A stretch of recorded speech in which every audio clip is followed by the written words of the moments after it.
Dr. Karen Can here. Welcome to another edition of the Spiritual Medicine Digest. And today we are doing fire alarm testing, apparently. So you may hear some fire alarms in the background while we are talking.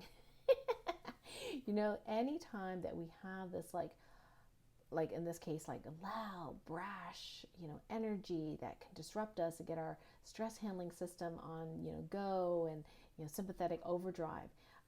It's a really great opportunity for us to practice stillness. So stillness through observing internal movement. So what I can do is whenever that thing goes beep, super, super loud, I can go into my body and feel what my body feels like in that moment, even if it's, having a stress response or something like that. Then I can just feel that and still, be still in the moment, meaning that I'm paying attention to my body and I'm being, in my space, being fully present. So I call that stillness on the fly, and it's a really great skill to get really good at. So the universe has given me plenty of opportunity to do that this week with my internet being down. I think it's, the universe says, yeah, there's a physical issue that does need to be fixed physically as well as energetically. I did the energetic piece, which is fine. But physically, we may need to replace the coaxial cable that got fried with all the energies going back and forth. So, yeah, so lots of stillness, getting to practice that. Now, remember, we're going through all sorts of amazing, ascension upgrades. And it continues. Our clairsentience getting higher, our awareness is getting higher. So that definitely poses some specific challenges, especially for sensitive souls. And this week, I tested myself as being polarity reversed twice. Now, this has been kind of a rare occurrence with me, but I know if it's happening to me, it's probably happening to other people as well. So what's polarity reversal? That is when the energy is kind of running backwards in your body. And my usual ways of getting back into polarity correctness, number one, going into stillness, usually takes about 3 seconds, okay, or up to 3 minutes to do that. Number two, doing polarity tapping for polarity reversal, which I teach in some of my programs, usually, again, works within 3 minutes. Those things weren't working. And what I realized was that when I said, my name is Karen Can, that was a no, and when I said yes, that was weak and it should be strong, so it's reversed. So I thought, okay, so apparently this is going to be really difficult to muscle test, what it is. So I had to figure out some other ways of doing it. But long story short, what I did figure out was that the polarity reversal was because the Infiniverse, all of creation, was also in a temporary polarity reversal, if you will, due to the ascension process. I know that sounds really funny, but we're learning more and more that the universe has intelligence, the cosmos has an intelligence. So if the universe has intelligence, that means multiple universes has its own intelligence and its own bodies, spiritual bodies, mental bodies, emotional bodies, physical bodies, right? And that means that the Infiniverse, all of creation, has its own intelligence as an entire being. So they found that like most of the dust in the space is like freeze-dried bacteria, and we know our microbiomes in our bodies have intelligence as well. So we're talking about a heck of a lot of intelligence going on everywhere. So just bear with me here. So if the Infiniverse polarity is backwards and I happen to be the Infiniverse in that moment, I will also go backwards. So this is at risk for some sensitive souls. Not all of you. Definitely the super sensors might be more likely to be the Infiniverse. So it's difficult when you're polarity reversed because you can't even test that. And so, once you get, hopefully you will be able to get your polarity back on track easily with the other methods, because I've done the work for you in the hard way. So what I gathered was when the Infiniverse is having some sort of ascension related issue, if I happen to be the Infiniverse at the same time, then I will manifest that particular symptom of the Infiniverse as well. It's part of my role, it's part of my evolution, so it's not like it's a negative thing per se. Definitely inconvenient, but it's part of my role in this lifetime to help out with that, explain it, understand it, that kind of stuff.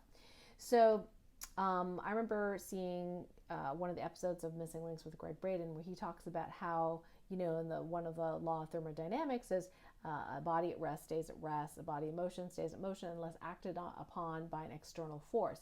So in order to break the cycle of where sensitive souls keep getting more and more symptoms when we go through an ascension process, it seems like there has to be some sort of so-called external force acted upon this cycle, this pattern, in order to break it.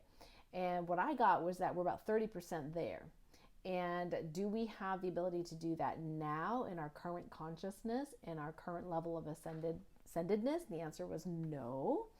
And the funny thing is when I was doing some of this healing, trying to, what Source was saying, recalibrate my body so that if the Infiniverse goes reversed, that my body has that resiliency that it's not going to be symptomatic.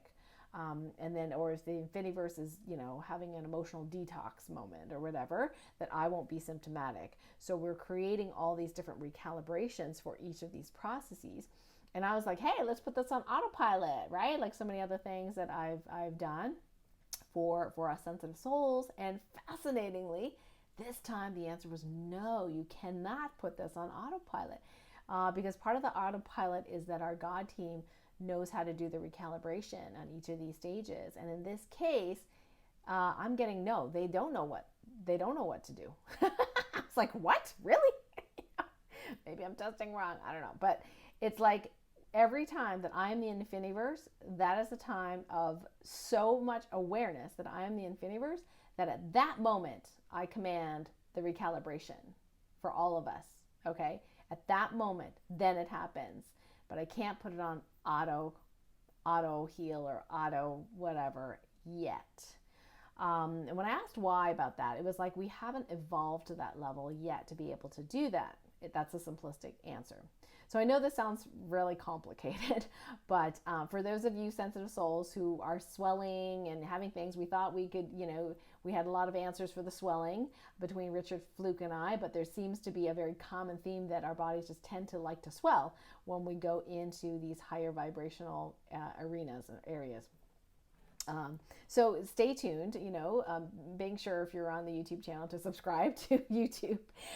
So we will keep you posted every week on what is going on Ascension related. And yeah, fun stuff. Anyway, so before the next fire alarm, rings out, they're still doing testing here. I wanted to share with you a very important announcement.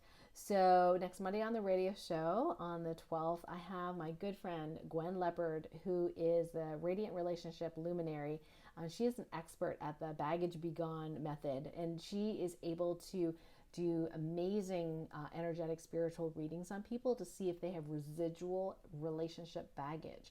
And even before I talked to Gwen, I didn't really realize that I used to be in a relationship with a narcissist. And, come to find out, I was like, oh, Gwen, wow, I was married to a narcissist before. You know what? And it's not to say that I am free of narcissistic tendencies. Absolutely not.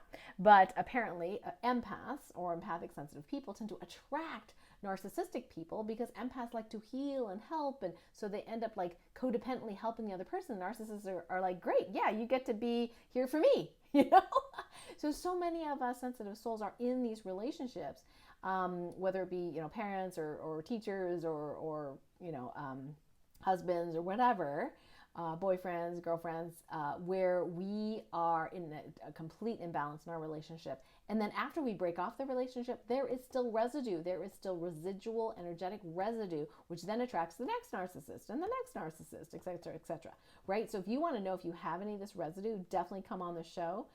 Gwen's going to be doing some mini readings for us and giving us a preview of her Form Bowl from Heartache to Joy interview the following Monday, where you can get to call in and get some healing done. Super, super exciting. This is a great opportunity to work with Gwen, and I know she's opening up the availability of like one-on-ones, things that that's really hard to get a one-on-one with me, but she is willing and to open up some one-on-ones coming up after this interview. So definitely stay on the mailing list, KarenCan.com. Get apprised of this because this is amazing benefit to everyone on my list who are sensitive souls, who thinks that, they may have some relationship baggage, that needs to go. Let's get that be gone. You know what I mean? So we'll put the link below for the radio show, the live radio show on the 12th, as well as the link for the actual formal interview that she is doing on From Heartache to Joy below that. So you can opt in right now. So you'll get all the information to get on that show, and to make sure that, you get the information and the healing that you need. So this is going to be live on Monday at noon Eastern on my show to preview the following week. Super, super, really exciting stuff. And until next week, I will keep healing and keep you posted. All right, lots of love. Until next time, bye for now.